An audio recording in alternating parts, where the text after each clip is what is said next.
Okay, guys, am I audible?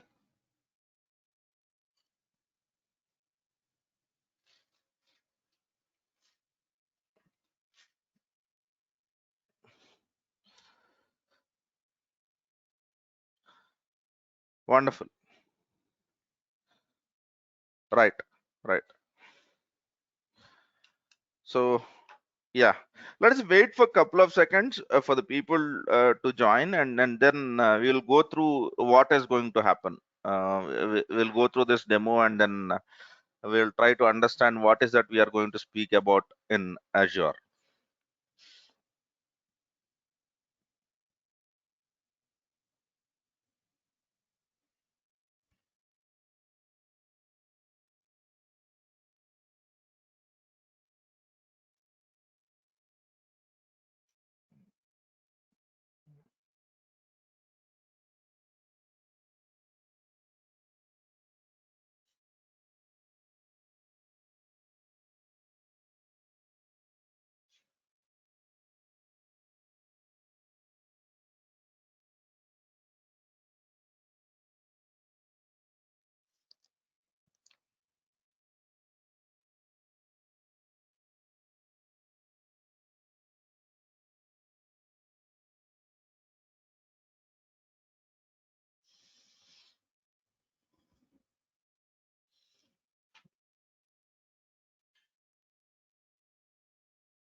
Okay, right. So let us get started.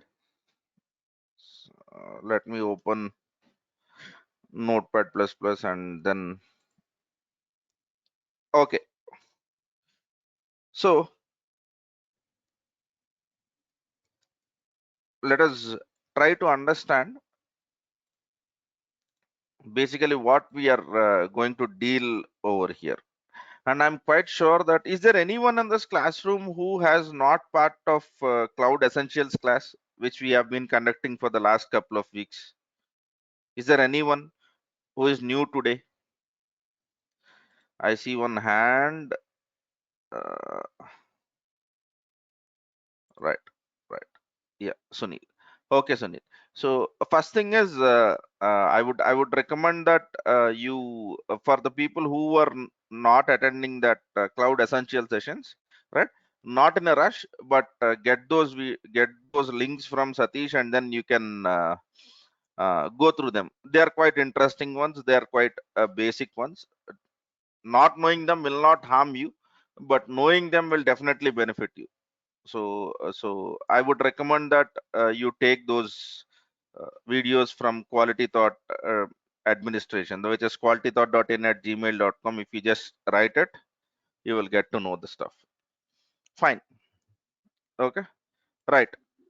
So let me basically speak about the stuff now.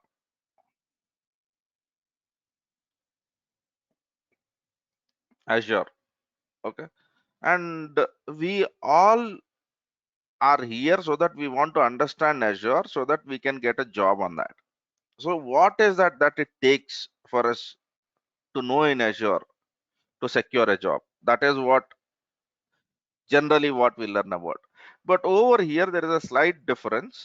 My intention is not just making you secure a job, but also surviving the job. So that's the reason why we learn a little bit more, a little bit extensive, so that it is helpful for all of us, not only to secure a job, but also to survive it. So first, let us try to understand what are the different kinds of jobs that are available, and are we applicable to all, or are we only trying to look at certain jobs of Azure?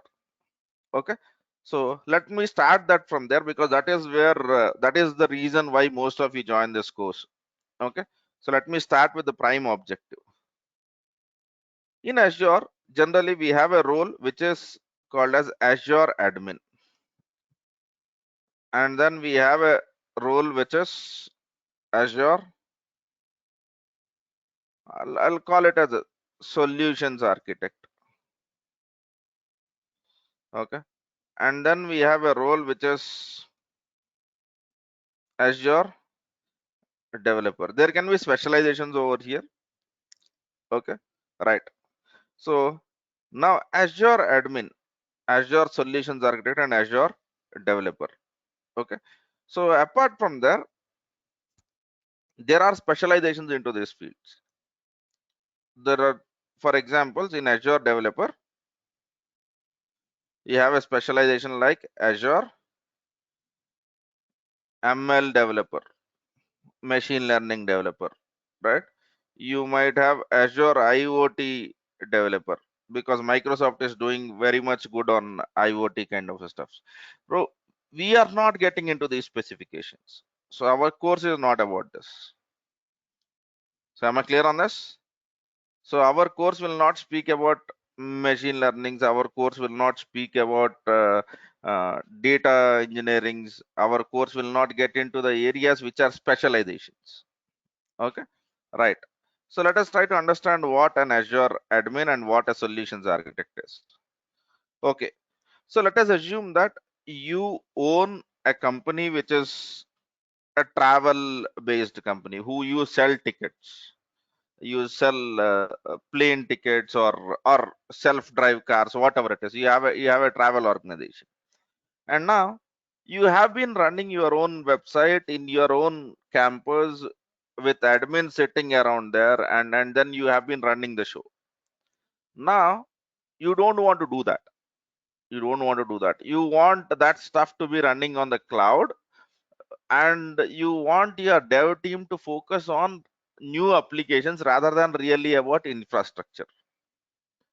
We go to cloud. The reason why we go to cloud is I don't want to manage the whole server infrastructure. I want to focus on solutions. So you have also decided in the same way. And now let us assume that I am responsible person of some company. You come to me and then you ask me this question in a very straightforward manner, saying that this is what I have and I want to use cloud for this. What is the way ahead? How should I deal with that? How should I deal with that? And that is exactly what a solutions architect role is. Solution architect, okay, he interacts with customers. Okay, he comes up with design and ensures the design is implemented correctly. These are the three major responsibilities of solution architect. These are the three major reasons for major job responsibilities of solution architect. So when you become a solution architect, you will be having interactions with your customers. Uh, you will be coming up with a design. You will ensure your design is implemented correctly. And now who will implement this design, right? So that is what these people do. Okay, these people implement and maintain the solution proposed by architects. Okay, so Azure developer. Okay, so in some cases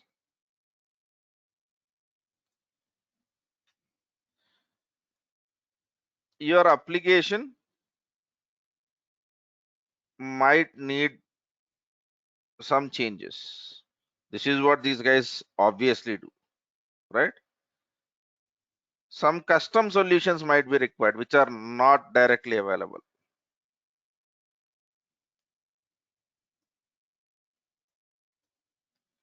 So for example, you are looking out for a solution which is not directly available in Azure, but for that you have to develop something on your own. Okay, so these are the three possible roles which we have. You have Azure solutions architect, You have a Azure admin and you have a Azure developer. And trust me, 80% of the work is basically done by administrators. And that is what every one of us should first fit in. Okay. Here, admin is not about maintaining, here he is about implementing also. Whatever solution that was proposed by an architect is basically done by an Azure administrator. Okay. Right. So, and then for the people who are interested in certifications, this is what AZ103 speaks about. Or let me put it in this way. AZ1 series speaks about solution architecture. This is what AZ3 series speaks about. Azure developer. This is AZ2 series speaks about. Even if you want to write certifications, your certifications are aligned in this order. There is one more series in the certification, which is 4, which speaks about DevOps, 5, which speaks about security. Okay. So AZ103 is admin certification. AZ301 is an architect certification. AZ203 is again a developer certification. So even if you want to give certifications, they are basically categorized into these areas. Okay. Am I clear on this so far? So our roles, or what you end up working in your organizations in an enterprise, okay, might be one of these three. And understand one thing, you cannot become an architect directly without having any experience. You might want to, but you cannot. Okay. Clear on this so far? Okay. So cloud engineer is just a it is a designation given by your company. I'm just speaking about the role of your work. See, your company might not even call you a cloud engineer, they might call you a software engineer. But the roles which we have in Azure, so in Azure, whenever you are working, these are the three possible things which you might end up doing. Okay, guys, do you agree with me on this so far?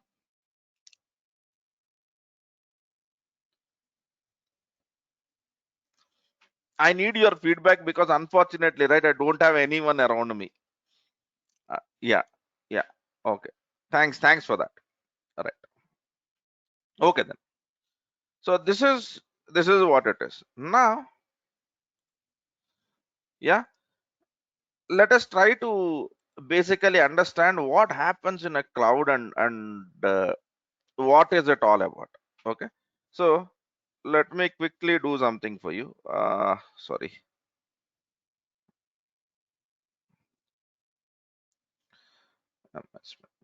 Okay. So what Microsoft does is it will have its own huge data centers around the globe. Okay. So in that they will have lot of servers. So consider these square boxes as servers. Right.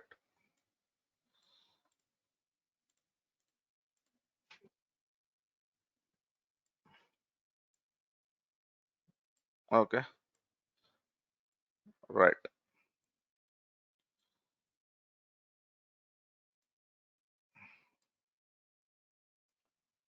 I'm just trying to give you a perspective on this. Okay. So for you to use Azure, Microsoft should have hardware somewhere, right? Yeah. Now, whatever is in black color,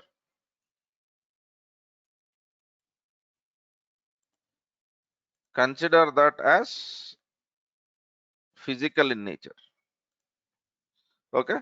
So now I am Microsoft. I have an access, or I at least I own all of this parts which are in black color.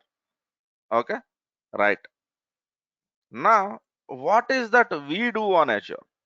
Right. We use this black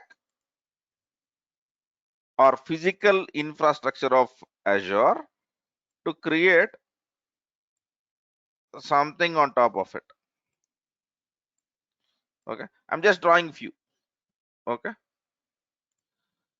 so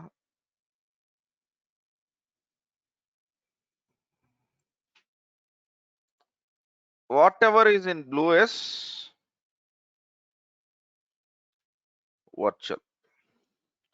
So if you are using any cloud on this planet, not only Microsoft Azure, even if you go to Amazon, the basic idea is you will not be owning the layer which is physical. You will be only owning the layer which is virtual. Okay, and the person who owns this physical layer or hardware layer, okay, we have discussed this in our essential classes, but as I recommended, even if you are not done that, cloud service provider is what is called as. And for the person who is using this, yes, cloud consumer. So here we have two actors. One is cloud service provider, the other one is cloud consumer. And Microsoft is one of the cloud service provider, and he provides the services of the cloud by using something called as, or by a product which is named as Microsoft Azure. Your organization or you might be a cloud consumer who take the help of the cloud services which are provided by Azure and then make it to your needs, or you meet your needs over there. Okay, and our whole education will be what are the things which I can create on Microsoft. Can I create servers? When I say create, I'm not speaking about physical. As you understand, we are consumers, and whatever we create is virtual in nature. They are not physical. Can I create servers? Can I create databases? Can I take backups? Can I move an application which is running in my office to Azure? Okay. So our study is around all of that. Our whole education is around all of that. Okay, and that is exactly what your organizations are looking at. That is exactly what your organizations are looking at. Okay, so the whole cloud is all about Microsoft having huge data centers and you and me using them.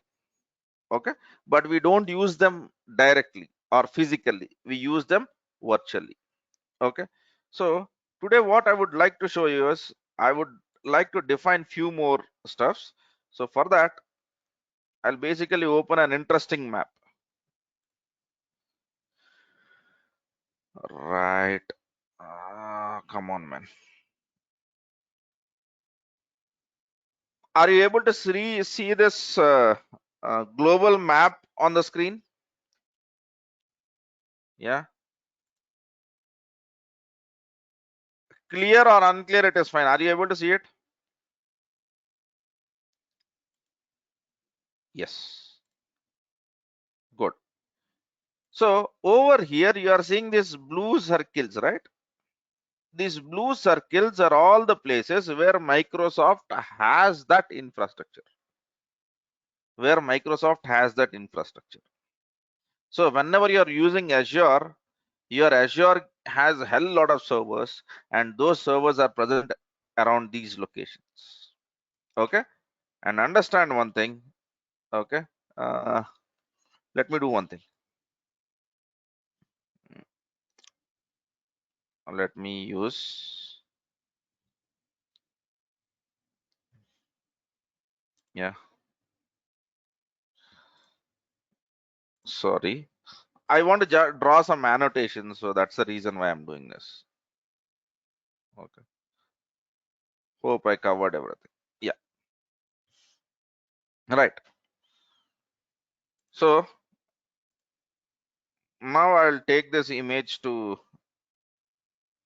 MS Paint, and whatever circle which you are seeing is right. So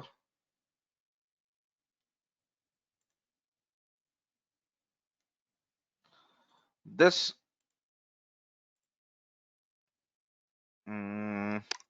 right? Each circle is basically called as region.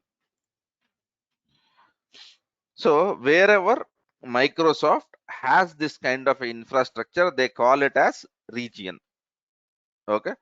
So now if you count the number of dots or blue dots on the stuff, okay, on the map, those are all the regions.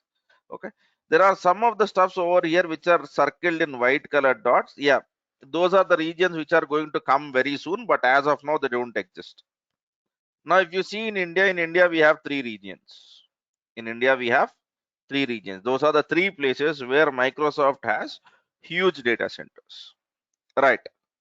Now this is all fine. I have a region. Good. What else?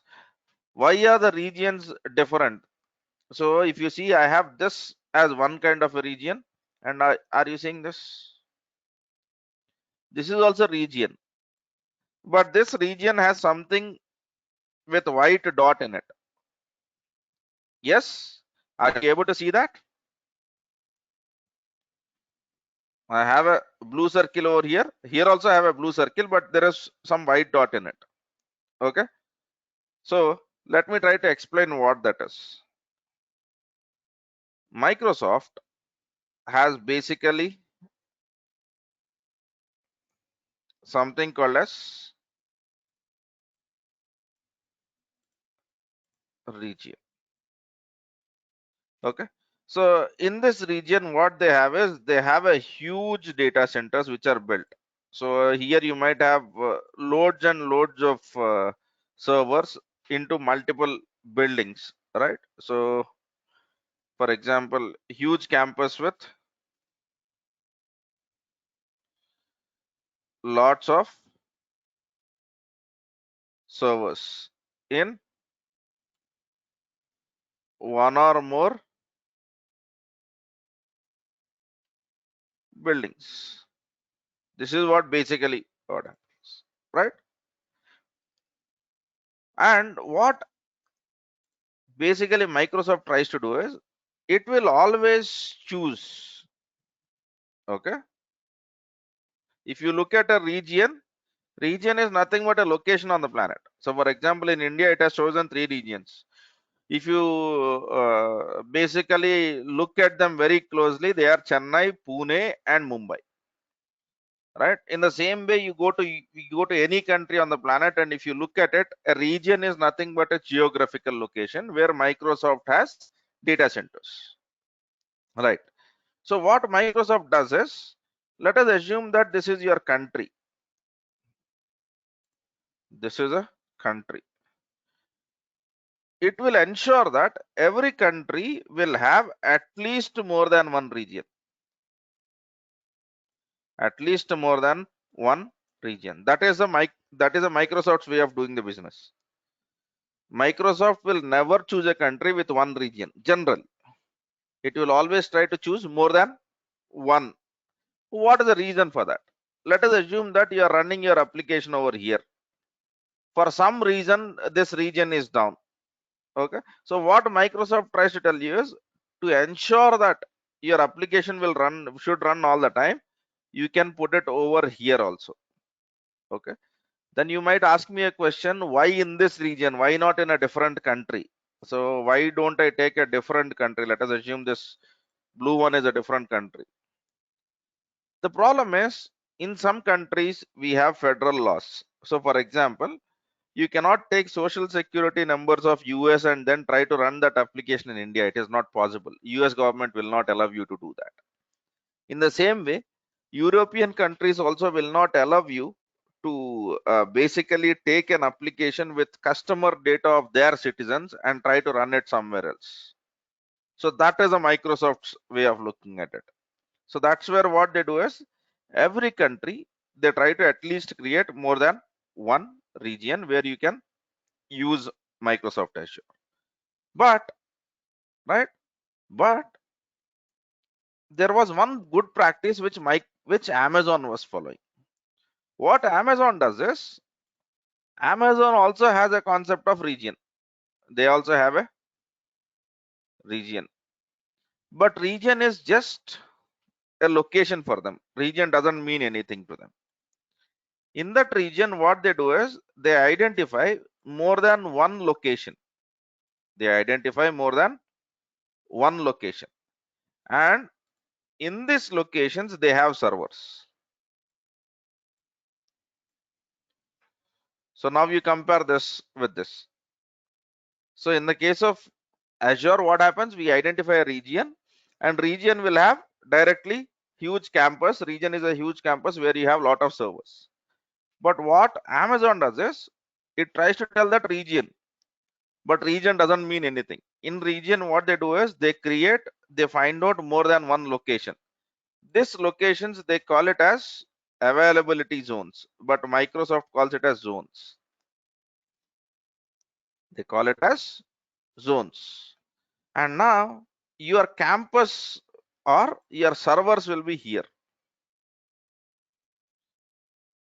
Am I clear on this? Your servers will be in the zones. In the case of normal regions, your servers will be directly in the region itself. Okay. So if you look at, these are the two kinds of things. One, where you have, okay, a region which consists of data center, directly you have servers there. The other one is a region which is just a location which has something called as zones, and in the zones you have servers. So there are two kinds of regions, and that is exactly what this map is all about. In this map, wherever you are seeing a circle with a white dot, that is region with zones. Wherever you are seeing a circle without a white dot, okay, that is normal region, and you directly have servers over there. Why Microsoft had to basically do it? Because they wanted, some of the customers wanted that kind of a solution in some of the regions. But if you see in India we don't have zones. We have zones somewhere in Europe, in Japan, in Southeast Asia, and in US. Okay, so whenever you are designing solutions in Azure, you have to be little bit more cautious, because Microsoft provides two kinds of regions: regions with zones and regions without zones. Regions with zones and regions without zones. Fine. Am I clear on this so far? So in Azure, we have two kinds of regions. One is regions where you have servers directly. The other one is regions where you have multiple sites. So for example, if you want to understand regions with zones very easily, if you take an example of Infosys. Infosys in Hyderabad, Infosys is in Hyderabad, but Infosys is in Hyderabad in two locations, one in Gachibowli, the other one in Pocharam. Okay, so now is Hyderabad a region for Infosys? Yes. Where is the office? One in Gachibowli and one in Pocharam. Okay, that you can think of as a zone concept. Okay, so does Microsoft have an office in Hyderabad? Yes. Where?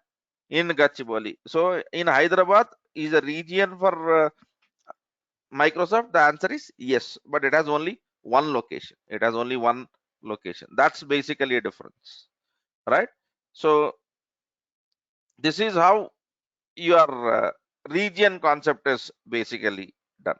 But let me show you one more interesting thing. Azure.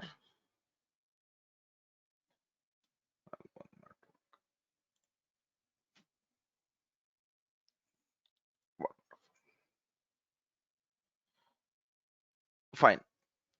So are you seeing this image where there is loads and loads of blue wires glowing across the globe? Yes. Do you observe it? Guys, please acknowledge, because generally, right, I have audience in the room. This is a new way for me and most of you also, right? Yeah. Yes. And are this wires that are going across, generally they look like internet, right? They look like internet. Yeah, because internet is one big wire that connects through across globe and all of that stuff. But understand one thing correctly, this is not internet. This is the network that has been created for Microsoft by Microsoft. So this is Azure's proprietary network. So every region in Azure is connected to every other region by their own network, by their own network. So if you see in India, we have Azure and regions connected with them. Okay, and this wire goes through all the other regions also, right? So this is called as a backbone network. Microsoft has its own backbone network. Okay, obviously Amazon also has it, Google also has it. The big cloud players have them. Okay, so this is their own network. So now let us assume that you are running your application in Chennai and you want to copy the data to somewhere in Singapore.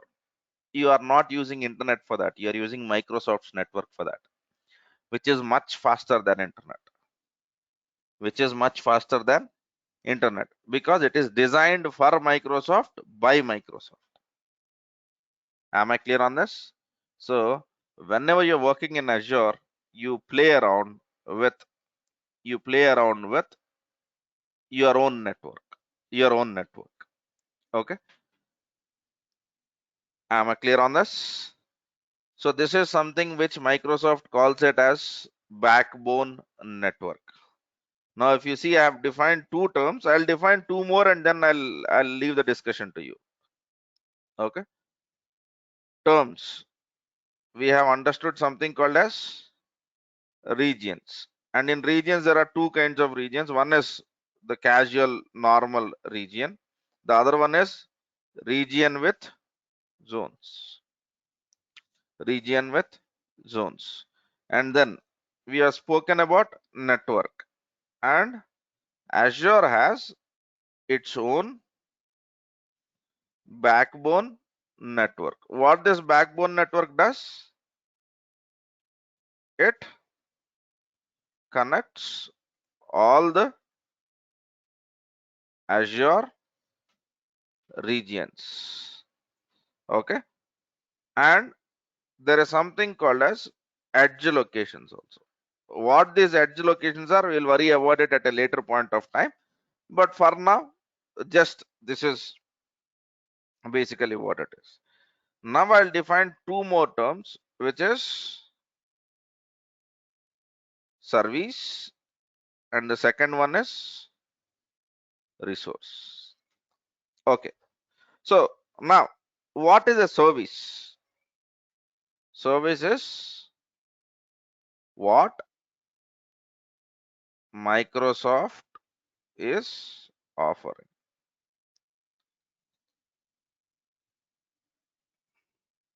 The actual definition of it is service is what a cloud provider is offering.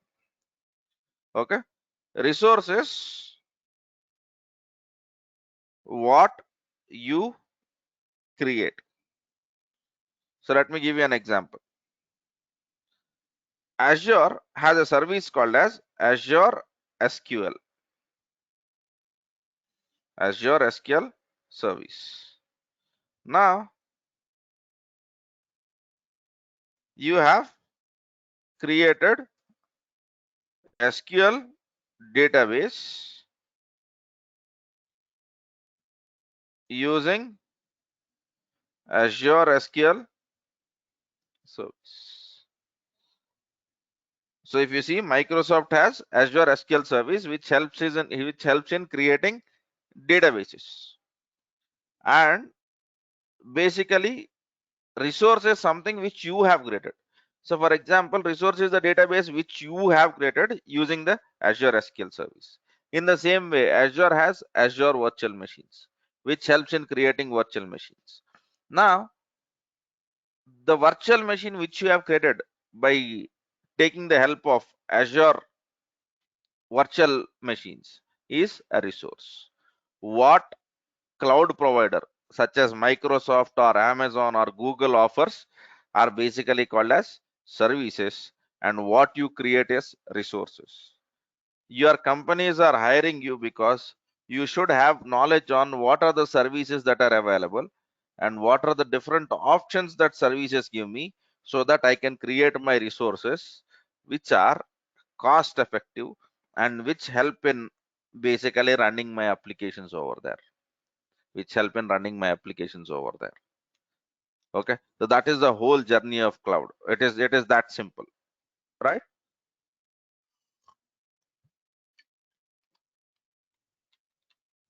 Now, right, AWS also has it, Google also has it, okay. Facebook is also trying to build their own backbone network, okay. But AWS calls it as a global network.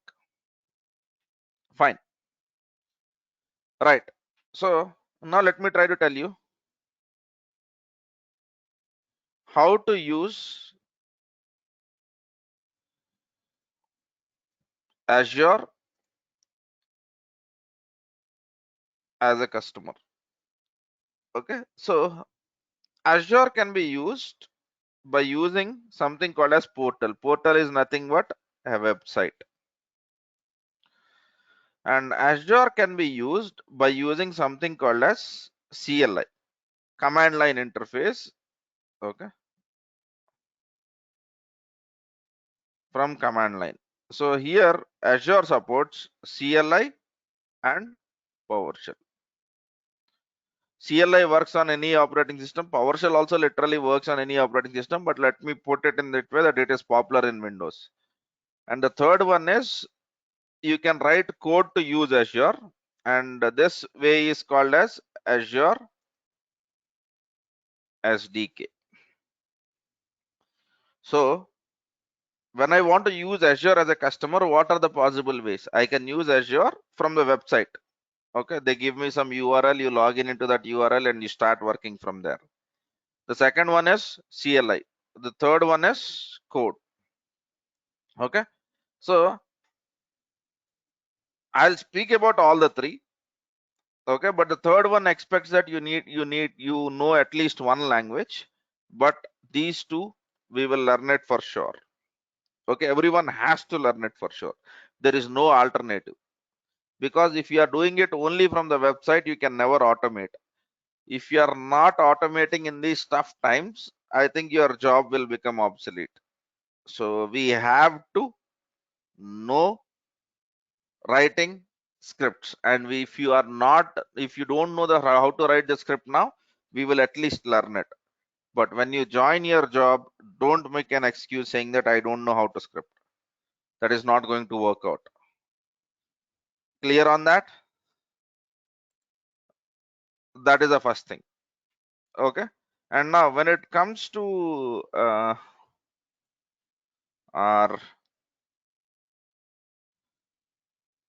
curriculum, I'll share the curriculum with you guys.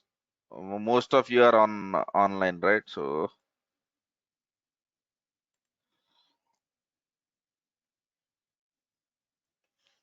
mm, yeah,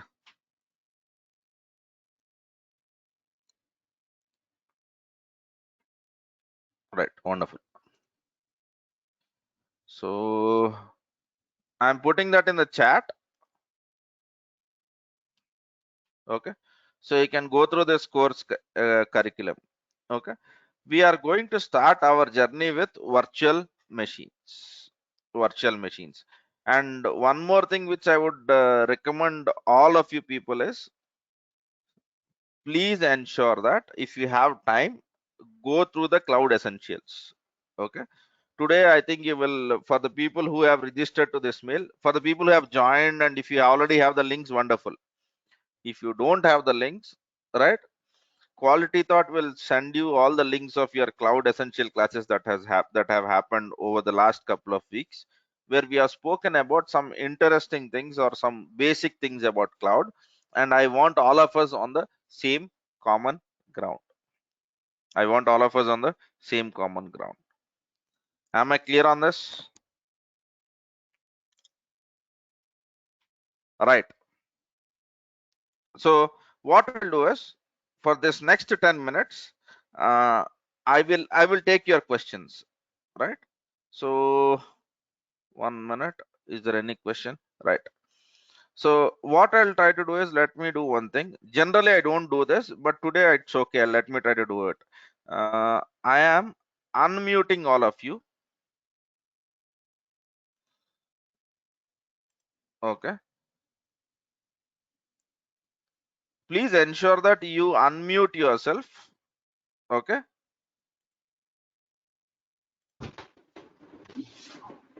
And then ask questions one by one, and ensure that there is no disturbance on the line, because you will have problem when you go through this recording. So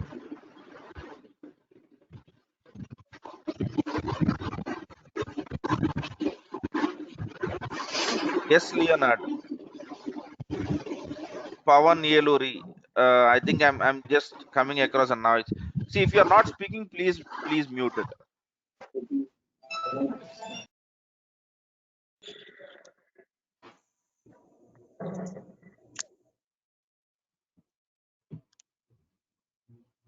No one wants to speak.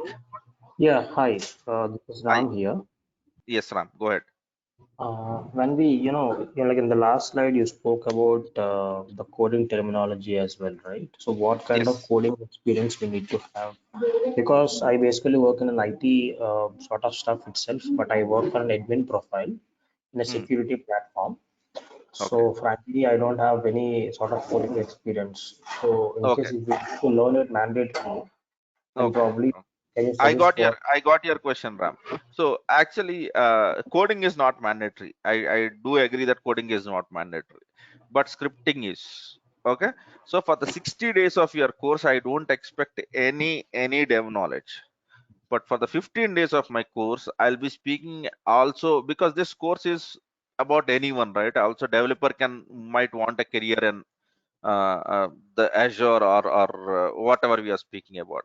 So for the 15 days of time, I'll be speaking about these SDKs. If you don't come from a non-programming background, you just come to the classes, sit. If you are understanding, wonderful. If you are not understanding, it's okay. 15 days of our course, we speak about development. Okay. 60 days of our course is about architecture and administration, and that is where you get the job. Okay. So Okay. Ram, I think I have answered your question, right? Yeah, yeah, yeah. Okay, Right. right. So who is next?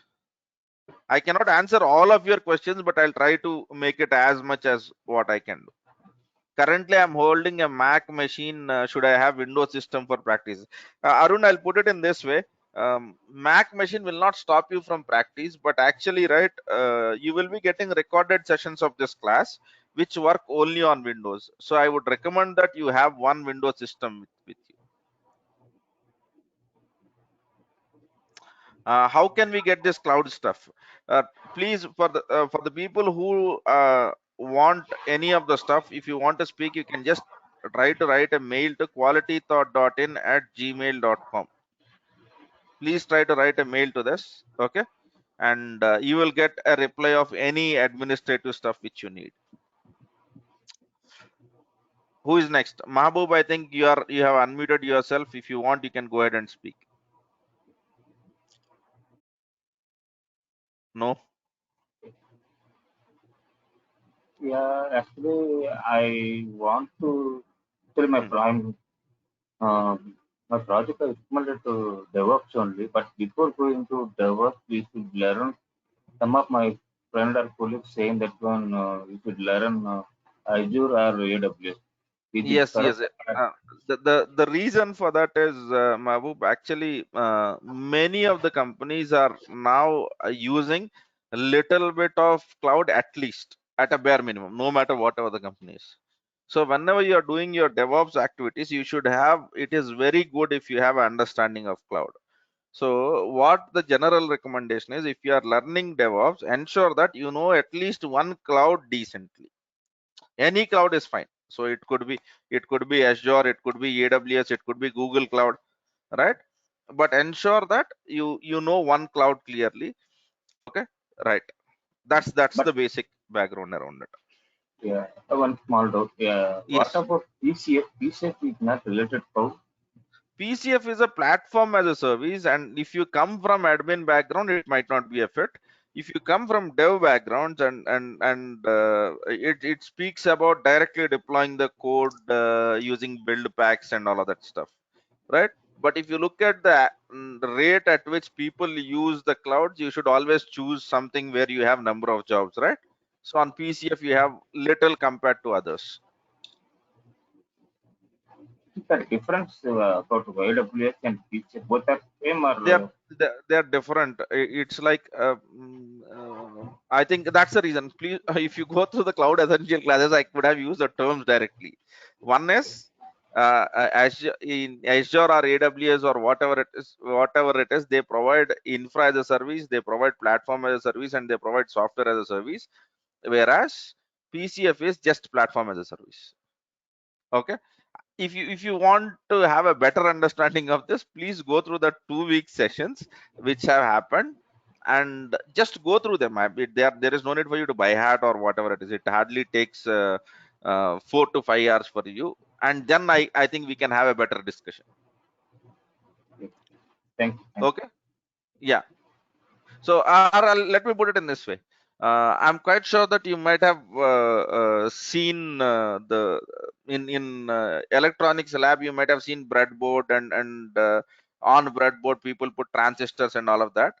That is one way of doing electronics. The other way of doing electronics these days is you get chips, and on the chips you directly try to do something with those chips directly, right? Okay. So having that hard parts is infra as a service, having little bit ready-made solutions is platform as a service. That is what Cloud Foundry is. Okay, by completing this course, can we be able to write all of the 3 certifications as what you mentioned? I don't think so, but you can definitely attempt to 103 AZ 103 and AZ 3 series, but AZ 300 series requires you to learn a lot in terms of customer use cases. Which is better to get a job, AWS or Azure? Since this is an Azure class, I am inclined towards Azure. If I would have asked me the same question in AWS class, I'd have said it is AWS. Leonard, I'm just kidding. But the whole point is, see, in both the clouds you have equal opportunities. But if you look at number of customers, right? In number of customers as first, AWS has number of customers. If you look at Azure, Azure has been growing from the last 3 years very rapidly. So what I would recommend is you go through your job portal of your country and then try to see which is having not only number of jobs, but try to also look at when a job is posted, how many days ago the job was posted, because number of jobs might not tell you the situation, but if the job is not closed for 1 week, and if the other jobs are closing early, that will tell you that there is competition. So whether you learn AWS or whether you learn Azure, in both the cases, if you are good at what you are doing, you will get the job. Okay, but Azure is the second best cloud in terms of number of users. Azure is the best cloud in terms of growth year on year. So from, if you compare last 3 years how Azure is growing, it is growing more rapidly. Yeah. Those things happen, money. Certifications, every year you will get a new certification. Yeah. Hi, sir. Good morning. This is Yes. Arvind. Yeah. Uh, Yes, Arvind, go ahead. uh, you said like we should have some cloud knowledge when we have some DevOps knowledge. I mean, Hmm. it'll be an added advantage for DevOps guys. So, Hmm. is there any difference between cloud? DevOps with AWS and DevOps with Azure, like, is there any differentiation or the same tools we can use it in both Let me AWS? yeah, let me put it to you in this way. So let us assume that I am an employer and I am hiring. And if you are a DevOps engineer who knows how to automate the stuff in AWS, I will not stop you from hiring to Azure because you almost know the things. Okay. There are only slight changes Okay. which you have to make. So I'm absolutely okay with hiring you. So that's how it works. Okay, so let me understand, like if I know Jenkins or Ansible, so that one will suffice either by learning Azure or AWS, right? Mm, the answer to that is Jenkins, Ansible, Docker, Kubernetes at a bare minimum, Yeah, and yeah. to be more efficient, Terraform plus Okay, any cloud. Yeah. okay. So if I know the stack of DevOps, like what you mentioned, Jenkins, Ansible, Mm, Kubernetes, and Terraform.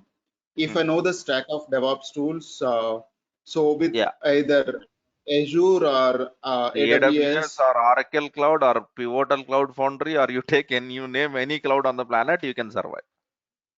Okay, okay, yeah, thank you. Yeah.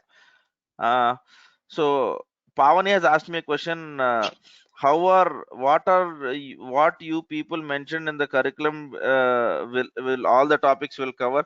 Pavani, it will be like selling myself if I'm just trying to do it. Will sound like an advertisement. Generally, let me tell you one thing straight. Right now, what we are going through is a tough time, right? So there is a lot of businesses are shut down and all of that stuff. So the time that is going to come will be a little bit tough. So what is going to happen is your syllabus is going to be revised and you will be learning more than what you see there.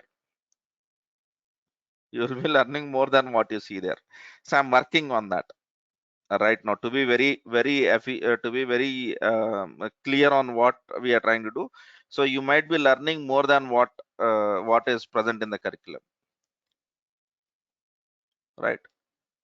Okay. And one more thing, for the people who learn cloud over here, right? And you are not learning DevOps, you are just learning cloud, let it be AWS or let it be Azure.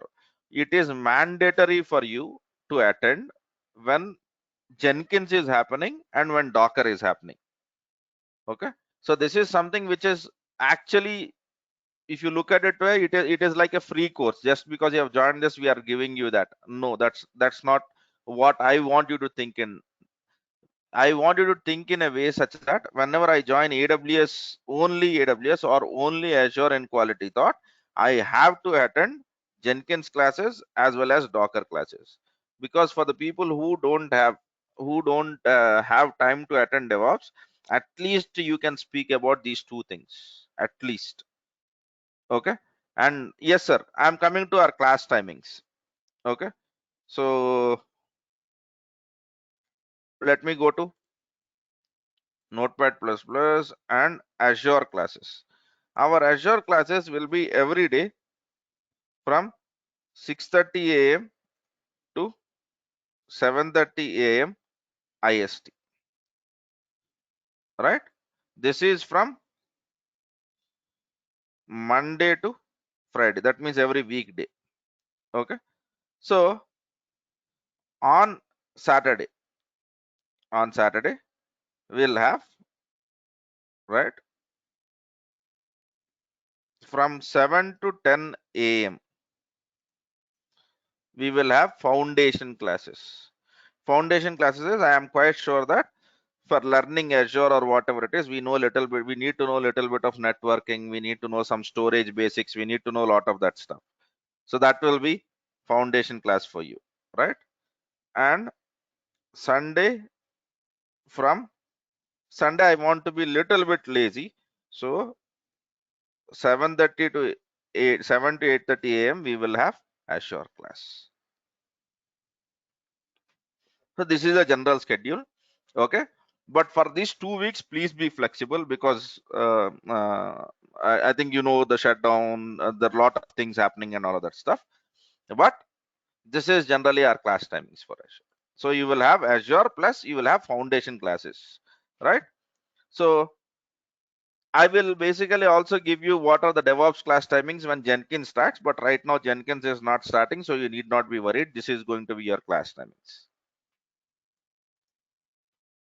Am I clear, guys? Yeah. Yeah, and this will Yes. be shared with you. This whole recording will be shared with you, right? Even if you have any questions which you could not ask me today, you can ask me tomorrow also, right? I'll try to answer. And tomorrow we are going to start virtual machines. We'll start with what virtual machines in Azure are. We'll try to create a virtual machine. And one more thing is,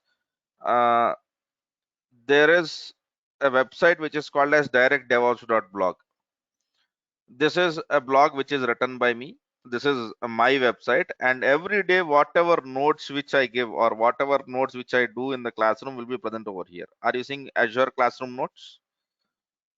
If you click on this, you will see the notes over here. For the last 2 weeks, we didn't had any cloud classes because times were tough. So what we had was had essential classes. So if you look into here, you will have all the essential classes notes. So for example, I have spoken about some of the cloud essentials over here. The notes is basically present. Okay, so you need not take the notes. Everything is open, and I will try to share as much as I can. So ensure that I'm just basically sending this link to all of you. directdevops.blog. Bookmark this website. Bookmark this website so that all of your notes will be seen every day over here. Okay, will you be covering Jenkins and Docker at the end of Azure? No, it will not be end. When Jenkins and Docker will be happening in DevOps classes, you have to attend that extra 1 hour of DevOps classes. It will not be end, it will be extra time. So for normally you spend 1 hour every day for Azure classes, right? But when Docker and Jenkins are happening, you have to spend 2 hours. That's how it works. Okay, guys, I think I have to stop it over here. Hopefully I've answered most of your questions, but if there is anything which I've missed, we will have this conversation tomorrow also, right? Okay then. Thanks for your Yeah, time. Yeah, thank you. thanks.